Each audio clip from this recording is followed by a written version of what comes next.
Hello friends, వారిద్దరూ ఒకరికొకరు నచ్చారు. ఇంకేముంది, వివాహ బంధంతో ఒకటయ్యారు.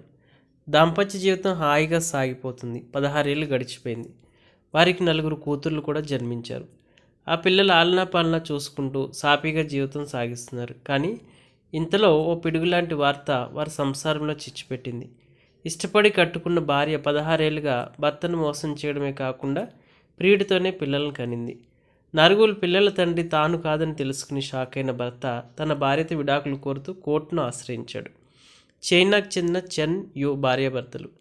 వీరికి పెళ్ళయి 16 ఏళ్ళు అవుతుంది.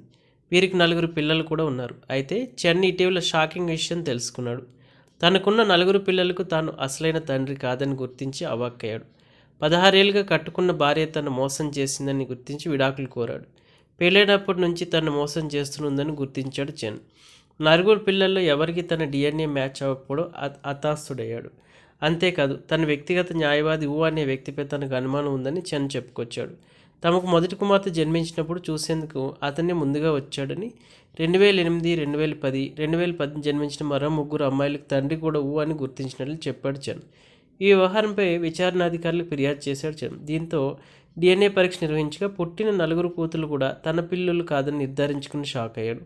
యూపై కంప్లైంట్ ఇచ్చిన చిమ్ తనకు సంబంధం లేని పిల్లల కోసం చేసిన ఖర్చులన్నింటినీ చెల్లించాలని డిమాండ్ చేశాడు. ప్రస్తుతం ఈ కేసు సంచలనంగా మారింది. చైనా న్యాయస్థానం ఎలాంటి నిర్ణయం ప్రకటిస్తుందని ఉత్కంఠ నెలకొంది.